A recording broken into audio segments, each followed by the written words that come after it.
Hello बच्चों, Vidyakulam coaching institute के YouTube channel पर आप सभी का स्वागत है। तो आज हम करते हैं एनसीईआरटी की 2.1।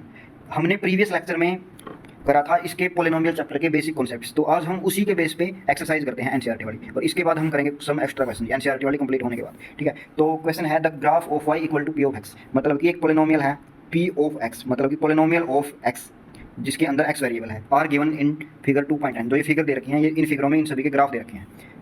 तो हमें बतानी है कि नंबर ऑफ जीरोज, उस पोलिनोमियल के नंबर ऑफ जीरोज क्या होंगे। तो मैंने प्रीवियस लेक्चर में आपको बताया था कि पी ऑफ एक्स यदि कोई पोलिनोमियल है तो उसके जीरोज होने का मतलब है कि जो उसके अंदर वेरिएबल है, जैसे पी ऑफ एक्स एक पोलिनोमियल है जिसके अंदर वेरिएबल एक्स है, एक्स की कोई भी वैल्यू हम पुट कर दें, कोई ऐसी वैल्यू पुट करें जिसको पुट करने के बाद पूरा पोलिनोमियल इक्वल टू जीरो आ जाए, तो उस एक्स की वैल्यू को हम जीरो बोलेंगे। उस एक्स की वैल्यू को हम जीरो बोलेंगे। ठीक है, इतना समझ में आ गया। अब इसने गिवन है कि y equal to p of x. क्या गिवन है? y equal to p of x. यदि x एक जीरो है पोलिनोमियल का तो वो इक्वल टू जीरो आ जाएगा। तो अल्टीमेटली क्या आ गया? y इक्वल टू जीरो आ गया। और y इक्वल टू जीरो का मतलब क्या है? जब हम ग्राफ बनाते हैं, ये x एक्सिस हो गई और ये y एक्सिस हो गई, x हो गया ये y हो गया। x एक्सिस पे y की वैल्यू जीरो होती है, तो मतलब कि जब हम p ऑफ x का ग्राफ बनाएंगे तो एक वैल्यू हमें ऐसी मिलेगी, एक या एक से ज़्यादा वैल्यू हमें ऐसी मिलेंगी जब ग्राफ x एक्सिस को टच करेगा अपना।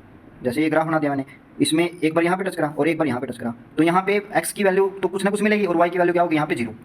मतलब कि कुछ ना कुछ ऐसे अल्फा लिख दिया यहाँ पे, और यहाँ पे क्या लिख दिया? Beta comma zero. मतलब कि x की वैल्यू अल्फा होगी यहाँ पे और y की वैल्यू जीरो होगी। यहाँ पे x की वैल्यू हो गई बीटा और y की वैल्यू हो गई जीरो। ठीक है, तो इससे हमें क्या समझ में आया कि यदि पोलिनोमियल का जीरो एग्जिस्ट करता है, यदि पोलिनोमियल का जीरो एग्जिस्ट करता है तो उसका ग्राफ x एक्सिस को कम से कम एक बार जरूर टच करेगा। ठीक है, तो अब देखो फर्स्ट क्वेश्चन में ये गिवन है, तो इसका ग्राफ क्या है? एक स्ट्रेट लाइन है। ये स्ट्रेट लाइन आगे तक चलती जाएगी जो कभी भी एक्स एक्सिस को टच नहीं करेगी। तो नंबर ऑफ जीरोज कितने होंगे इस फर्स्ट क्वेश्चन में? जीरो। तो इसका आंसर आ गया जीरो। अब देखो ये कर्व गिवन है अपने पास, और ये कर्व जब हम इसको आगे बढ़ाएंगे तो ये ऊपर की तरफ जाएगी और ये जाएगी नीचे की तरफ। मतलब कि एक्स एक्सिस को कितनी बार टच करा इसने? सिर्फ एक बार ही क्रॉस करा, तो इसमें नंबर ऑफ जीरोज होंगे 1। तो इसका आंसर आ गया 1। अब ये कर्व है, इस कर्व ने एक्स एक्सिस को कितनी बार टच करा? 1 2 3 बार टच करा, तो इसमें नंबर ऑफ जीरोज होंगे 3। ये देखो इस कर्व ने, पैराबोलिक कर्व ने एक्स एक्सिस को 2 बार टच करा, तो इसमें नंबर ऑफ जीरोज होंगे 2। इसमें बताओ कितने होंगे? 1 2 3 4। तो फिफ्थ पार्ट में नंबर ऑफ जीरोज होंगे 4, और जो फिफ्थ पार्ट है इसमें नंबर ऑफ जीरोज होंगे 1 2 3। तो नंबर ऑफ जीरोज होंगे इसमें 3। ठीक है, तो ये आपको समझ में आ गया। अब जैसे एक और देखो, यदि मैंने ऐसा बोल दिया, आपको क्वेश्चन आ गया कि p of y equal to x, नहीं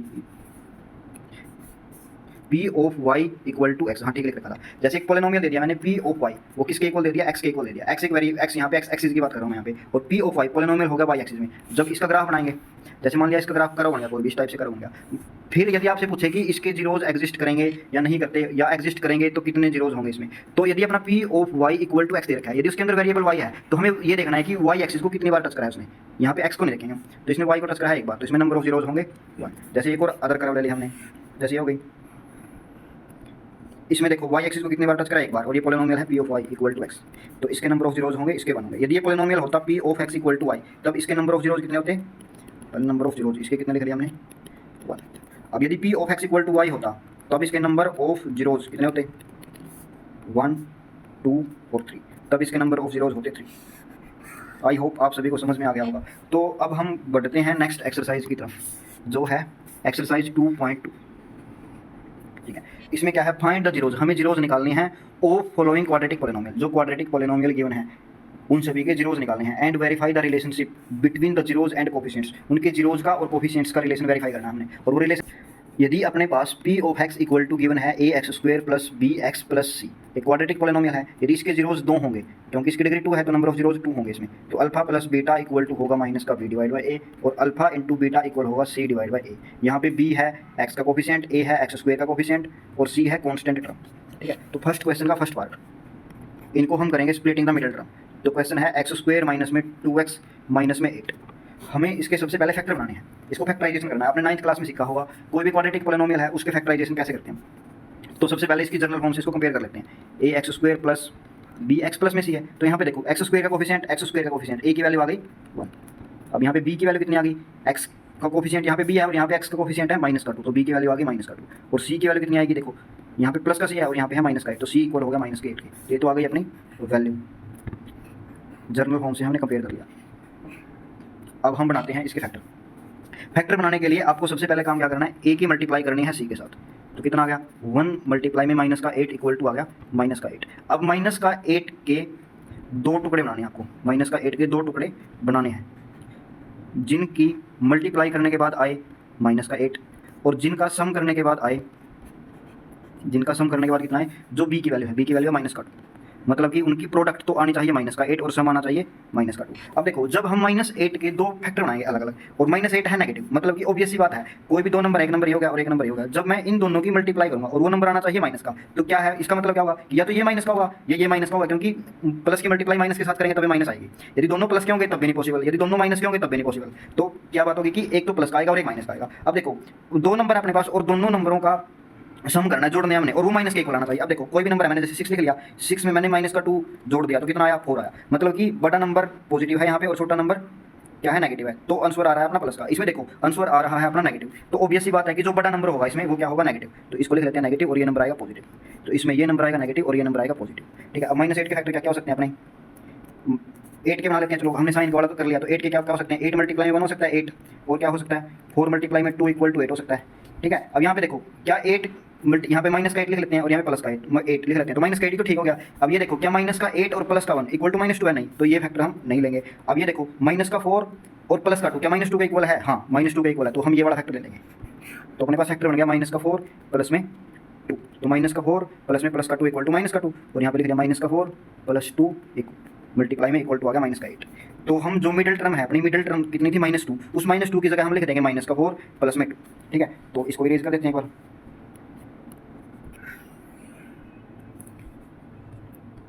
तो देखो क्या हो गया, एक्स स्क्वेयर माइनस में 2x माइनस में 8 था, तो एक्स स्क्वेयर जो ये -2 था, -2 की जगह हम क्या लिख लेंगे, माइनस का 4 और प्लस के 2, तो एक्स साथ में है तो साथ में मल्टीप्लाई कर देते हैं, तो माइनस का 4x और प्लस के 2x और माइनस में 8, तो हमने क्या कर दिया, मिडिल टर्म को स्प्लिट कर दिया। ठीक है, तो यहाँ पे देखो इन पहले दो टर्मों में x कॉमन आ गया, x कॉमन आके बच गया x माइनस में 4, यहाँ पे अगली दो टर्मों में देखो प्लस का 2 कॉमन आ गया, तो कितना बच गया x माइनस का 4। अभी देखो एक टर्म ये हो गई और एक टर्म हो गई ये वाली, अब इनमें देखो x माइनस में 4 यहाँ पे भी है यहाँ पे भी है, तो x माइनस में 4 और कॉमन आ गया, तो यहाँ पे कितना बच गया, पहले टर्म की जगह x और यहाँ पे बच गया 2x प्लस में 2। अब देखो हमने क्या कर दिया, इस पॉलिनोमियल के दो फैक्टर बना दिए, एक फैक्टर हो गया x माइनस में 4 और दूसरा फैक्टर हो गया ये, और हमें क्या निकालनी है, जीरोज निकालनी है। जीरोज का मतलब क्या होता है कि x की वो वाली वैल्यू निकालनी है जिनको पुट करने के बाद पूरा पॉलिनोमियल इक्वल टू 0 बन जाए। तो देखो यदि ये 0 होगा, यहाँ पे देखो कोई भी दो नंबर है, एक नंबर ये हो गया और दूसरा नंबर ये होगा, ये इक्वल टू 0 लेके आना है, तो क्या क्या पॉसिबिलिटीज हैं, या तो ये 0 हो जाए या ये 0 हो जाए या दोनों 0 हो जाए, तभी जाके 0 को इक्वल आएगा। तो इसका मतलब कि ये 0 बनाना है हमने और ये 0 बनाना है, तो क्या करेंगे हम, या तो x माइनस में 4 इक्वल टू 0 होगा या फिर x प्लस में 2 इक्वल टू 0 होगा। तो x की वैल्यू कितनी आ गई, एक तो 4 आ गई और x की वैल्यू कितनी आ गई, माइनस का 2। ये दो जीरोज आ गए अपने, एक x इक्वल टू 4 और एक x इक्वल टू माइनस का 2, जिनका नाम दे दिया हमने अल्फा इक्वल टू आ गया 4 और बीटा इक्वल टू आ गया माइनस का 2, मतलब कि एक 0 आ गई अपनी 4 और एक 0 आ गई माइनस के 2। ठीक है, तो अब देख लो पुट करके देखो, बेसिक आप इनको पुट करने के बाद ये पूरा पॉलिनोमियल 0 के इक्वल आ जाएगा। जैसे 4 पुट कर दिया तो 4 का स्क्वायर हो गया 16 माइनस में 4 टू 8, तो 16 माइनस में 8 प्लस का 8 माइनस का 8 इक्वल टू 0। तो अल्फा की वैल्यू आ गई 4 और बीटा की वैल्यू आ गई माइनस के 2। तो एक काम तो कंप्लीट हो गया अपना फाइंड द जीरोज वाला। अब हमें क्या निकालना है, and verify the relationship between the zeros and coefficients. अब हमें वेरीफाई करने हैं क्या, जीरोज और कोफिशिएंट्स के बीच वाला रिलेशन। वो क्या होता है, alpha plus beta equal to होता है माइनस का बी डिवाइड बाई ए, और अल्फा इंटू बीटा इक्वल होता है सी डिवाइड बाई ए। अब हमें ये वेरीफाई करना है। ठीक है, तो इसको यहीं पे साइड में कर लेते हैं, इसको इरेज कर देते हैं। तो देखो ए बी सी की वैल्यू हमें पता है, ए की वैल्यू 1 है, बी की वैल्यू माइनस के 2, सी की वैल्यू माइनस का 8, अल्फा की वैल्यू हो गई 4, बीटा की वैल्यू हो गई माइनस का 2। तो alpha plus beta equal to कितना हो गया, इक्वल आना चाहिए माइनस का बी डिवाइड बाई ए के। तो लेफ्ट हैंड साइड ले लेते हैं हम, तो लेफ्ट हैंड साइड इक्वल हो गई, अल्फा की वैल्यू पुट कर दिया हमने 4, बीटा की वैल्यू पुट कर दी माइनस का 2, तो 4 माइनस में 2 इक्वल टू हो गया 2। अब राइट हैंड साइड देखो, राइट हैंड साइड है अपनी माइनस का बी डिवाइड बाई ए, और माइनस में बी की वैल्यू है माइनस का 2 और ए की वैल्यू है 1 इक्वल टू आ गया माइनस माइनस प्लस 2 पे। तो लेफ्ट हैंड साइड इक्वल आ गई राइट हैंड साइड के। एक रिलेशन हमने वेरीफाई कर दिया। अब दूसरा देखो, अल्फा इंटू बीटा वो किसके इक्वल होता है, सी डिवाइड बाई ए के। अब यहाँ पे लेफ्ट हैंड साइड देखो, लेफ्ट हैंड साइड किसके इक्वल होगी, अल्फा इंटू में बीटा, बीटा माइनस का 2, तो 4 2 कितना हो गया माइनस का 8। अब राइट हैंड साइड क्या होगा, सी डिवाइड बाई ए, सी की वैल्यू है माइनस का 8 और ए की वैल्यू है 1 इक्वल टू आ गया माइनस का 8। तो left hand side equal to आ गई राइट हैंड साइड की। ठीक है, तो मतलब कि हमने क्या कर दिया, वेरीफाई कर दिया, तो नीचे लिख दिया हैंड्स वेरीफाइड। अब जो सेकंड क्वेश्चन है वो बिल्कुल ऐसा ही है अपना। अब हम करते हैं सेकंड क्वेश्चन, इसको कर देते हैं इरेज तो नहीं करते, अगला पेज ले लेते हैं।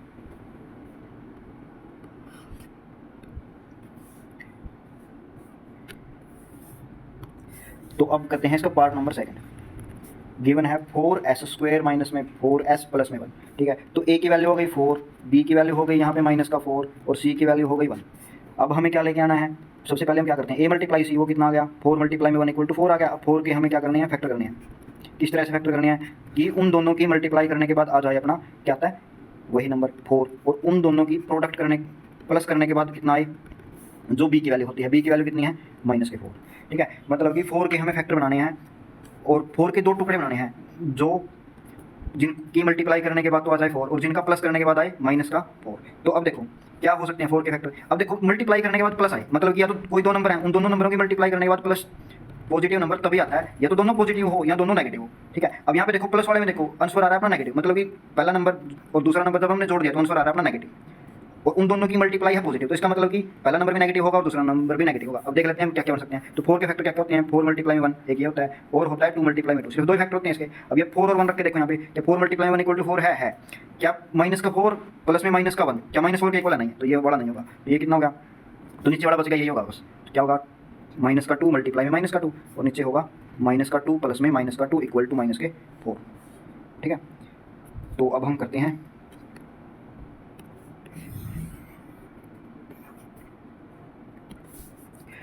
जो मिडिल टर्म है, मिडिल टर्म कितनी है माइनस का 4 है, माइनस का 4s है, तो उसकी जगह हम लिख लेते हैं 4s स्क्वायर, माइनस के 4 की जगह हम लिख लेते हैं माइनस का 2 तो माइनस के 2s, माइनस के 2s प्लस में 1। अब देखो पहली दो टर्मों में और अगली दो टर्मों में कॉमन लेना है, पहली दो टर्मों में कॉमन आ गया 2s, तो यहाँ पे बच गया 2s माइनस में 1, और यहाँ पे माइनस का 1 कॉमन ले लिया तो बच गया 2s माइनस में 1। अब 2s माइनस में 1 फिर कॉमन ले लिया हमने, यहाँ पे बच गया 2s और यहाँ पे बच गया माइनस का 1, तो एक फैक्टर ये हो गया और एक फैक्टर ये हो गया। अब ये पॉलिनोमियल इक्वल टू 0 कब होगा, या तो ये 0 होगा या ये 0 होगा, या दोनों 0 होंगे, तो हम दोनों को 0 इक्वल पुट कर देते हैं। तो या तो 2s माइनस में 1 इक्वल टू 0 होगा, या फिर 2s माइनस में 1 इक्वल टू 0 होगा। तो s की वैल्यू कितनी आ गई यहाँ से 1/2, और यहाँ से भी कितनी आ गई 1/2, मतलब कि अल्फा की वैल्यू आ गई 1/2 और बीटा की वैल्यू आ गई 1/2।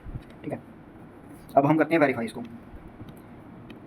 वेरीफाई के लिए हम क्या करते हैं, हमें पता है alpha plus beta equal to होता है माइनस का b डिवाइड बाई ए, और अल्फा इंटू बीटा इक्वल होता है c डिवाइड बाई ए, तो दोनों को अलग अलग से वेरीफाई कर लेते हैं। तो यहाँ पे लेफ्ट हैंड साइड ले लो और राइट हैंड साइड, यहाँ पे भी लेफ्ट हैंड साइड और राइट हैंड साइड।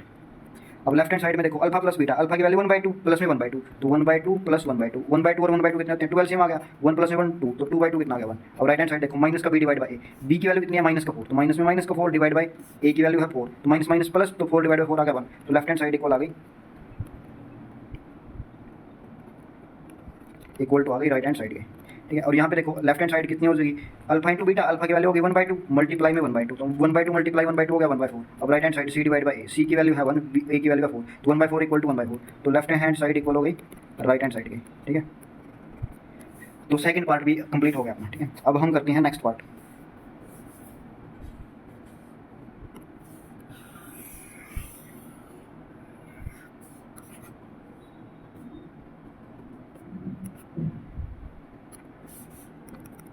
अब देखो पार्ट 3 है 6x स्क्वायर माइनस में 3 माइनस में 7x, तो इसको हम स्टैंडर्ड फॉर्म में लिख लेते हैं। स्टैंडर्ड फॉर्म में हो गया 6x स्क्वायर माइनस में 7x माइनस में 3। स्टैंडर्ड फॉर्म का मतलब होता है कि पहले पावर ज़्यादा फिर पावर कम फिर कम फिर कम, इस हिसाब से हम लिखते हैं असेंडिंग ऑर्डर में को। ठीक है, तो यहाँ पे a की वैल्यू हो गई 6, b की वैल्यू हो गई माइनस के 7 और c की वैल्यू हो गई माइनस के 3।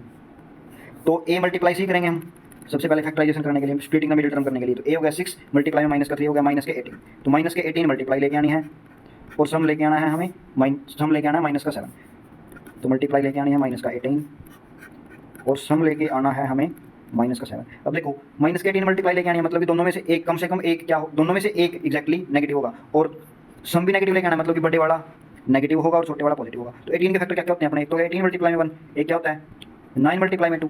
अब देखो यही बन गया, तो माइनस के 9 मल्टीप्लाई में 2 18 आ गया, और माइनस के 9 और प्लस के 2 माइनस का 7 आ गया। तो 7 की जगह हम लिख लेंगे माइनस का 9 और प्लस का 2, इसी से काम चल गया अपना। तो ये फैक्टर आ गया अपना माइनस के 9 मल्टीप्लाई में 2, तो ये हो गया 6x स्क्वायर। 7x की जगह हम क्या लिख लेंगे माइनस के 9x प्लस के 2x और माइनस में 3। अब यहाँ पे देखो 3x कॉमन आ गया, तो कितना बच गया 2x माइनस में 3, आगे प्लस का 1 कॉमन आ गया तो बच गया 2x माइनस में 3, 2x माइनस में 3 फिर कॉमन आ गया, तो अब बच गया 3x प्लस में 1। अब ये पॉलिनोमियल के दो फैक्टर हो गए, इनको जीरोज बनाने के लिए, मतलब कि या तो ये 0 होगा या ये 0 होगा, तो 2x माइनस में 3 इक्वल टू 0 हो गया, या फिर 3x प्लस में 1 इक्वल टू 0 हो गया। तो x की वैल्यू कितनी आ गई 3/2, और यहाँ से x की वैल्यू कितनी आ गई माइनस का 1/3, मतलब ये अल्फा की वैल्यू आ गई 3/2 और बीटा की वैल्यू आ गई माइनस के 1/3। अब हम वेरीफाई कर सकते हैं, तो अल्फा प्लस बीटा इक्वल होता है माइनस का b डिवाइड बाई ए, और अल्फा इंटू बीटा इक्वल होता है c डिवाइड बाई ए के। तो अल्फा प्लस बीटा, अल्फा की वैल्यू हो गई 3 डिवाइड बाई 2 प्लस में बीटा की वैल्यू है माइनस का 1 डिवाइड बाई 3, इनका एलसीएम आ गया 6, अब 3 3 9 और 2 1 2, तो 7, 9 माइनस में 2 हो गया 7 डिवाइड बाई 6। ठीक है, और माइनस का b डिवाइड बाई ए किसके इक्वल आ गया माइनस में b की वैल्यू है माइनस के 7 और ए की वैल्यू है 6, तो माइनस माइनस हो गया प्लस 7 डिवाइड बाई 6। अब यहाँ पे देखो ये थी लेफ्ट हैंड साइड और ये थी राइट हैंड साइड, तो left hand side equal to right hand side आ गई, L H S equal to आ गया आर एच एस। अब सेम प्रोसेस करेंगे हम प्रोडक्ट वाले में। अब इसमें देखो लेफ्ट हैंड साइड कितनी होगी, सी डिवाइड बाई ए, सी की वैल्यू कितनी है, लेफ्ट हैंड साइड कितनी होगी अल्फा इंटू बीटा, अल्फा की वैल्यू कितनी है 3 डिवाइड बाई 2, बीटा की वैल्यू है माइनस का 1 डिवाइड बाई 3, 3 से 3 कैंसिल आउट हो गया तो इक्वल टू हो गया माइनस का 1 बाई 2। अब राइट हैंड साइड देखो, राइट हैंड साइड होगी सी डिवाइड बाई ए के, तो सी की वैल्यू कितनी है माइनस का 3 डिवाइड बाई ए की वैल्यू कितनी है 6, तो माइनस का 3 डिवाइड बाई 6 हो गया माइनस का 1 बाई 2, तो left hand side equal to आ गई राइट हैंड साइड के, तो हमने वेरीफाई भी कर दिया, नीचे लिख देंगे हैंस वेरीफाइड। ठीक है, तो अब हम करते हैं नेक्स्ट क्वेश्चन।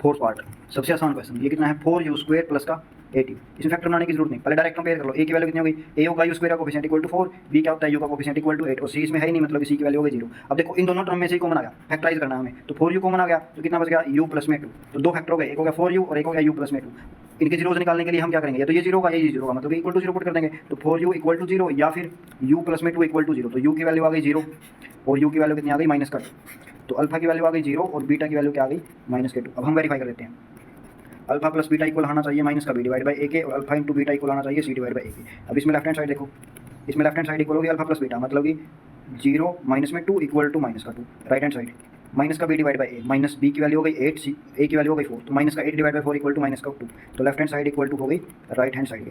अब यहाँ पे देखो alpha into beta equal to c divide by a आना चाहिए अपना, तो अल्फा की वैल्यू कितनी हो गई यहाँ पे, अल्फा की वैल्यू हो गई 0, बीटा की वैल्यू माइनस का 2 लेफ्ट हैंड साइड, तो 0 मल्टीप्लाई में समथिंग इक्वल टू 0। अब right hand side, right hand side कितनी अपनी सी डिवाइड बाई ए, सी की वैल्यू है 0, ए की वैल्यू कुछ भी हो कोई फर्क नहीं पड़ता, इक्वल टू 0 आएगा, तो left hand side equal to आ गया राइट हैंड साइड के, तो ये भी वेरीफाई कर दिया हमने, तो नीचे लिख देंगे हम हैंस वेरीफाइड।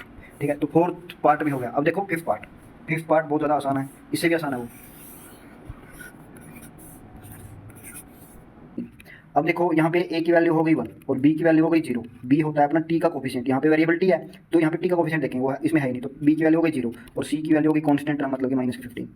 तो ये देखो पॉलिनोमियल है t स्क्वायर माइनस 15। अब यहाँ पे डायरेक्ट ही पता लग रहा है हमें a स्क्वायर माइनस में समथिंग आइडेंटिटी बनेगी, तो रूट 15 को हम लिख सकते हैं रूट 15 का होल स्क्वायर, तो a स्क्वायर माइनस में b स्क्वायर आइडेंटिटी बन गई, तो क्या होती है वो a माइनस में b इंटू में a प्लस में b। ठीक है, और तो जो ये टी स्क्वायर माइनस 15 पॉलिनोमियल था इसके फैक्टर बन गए, एक फैक्टर ये बन गया और एक फैक्टर ये बन गया, तो मतलब कि ये या तो ये 0 हो जाए तभी पूरा पॉलिनोमियल 0 हो जाएगा, या ये 0 हो जाए तभी पूरा पॉलिनोमियल 0 हो जाएगा। तो इसके जीरोस निकालने के लिए इनको इक्वेट कर देते हैं 0 के, तो टी की वैल्यू कितनी आ गई रूट 15 और टी की वैल्यू कितनी आ गई माइनस का रूट 15। टी की दो वैल्यू आ गई, एक तो हो गई रूट 15 और एक हो गई माइनस के रूट 15। ठीक है, तो ये वैल्यू हो गई, ये वैल्यू आई है इस वाले फैक्टर से और ये वैल्यू आई है इस वाले फैक्टर से, तो अल्फा की वैल्यू हो गई रूट 15 और बीटा की वैल्यू हो गई माइनस के रूट 15। अब हम करते हैं वेरीफाई, वेरीफाई कैसे करते हैं, alpha plus beta equal to होता है माइनस का बी डिवाइड बाई ए और अल्फा इंटू बीटा होता है सी डिवाइड बाई ए के।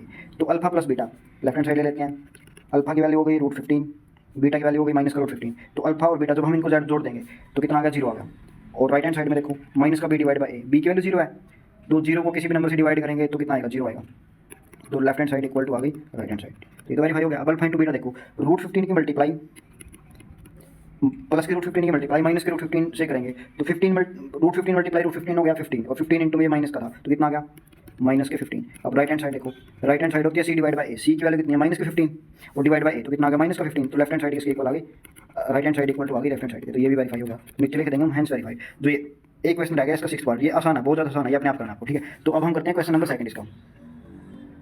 तो क्वेश्चन नंबर 2 देखो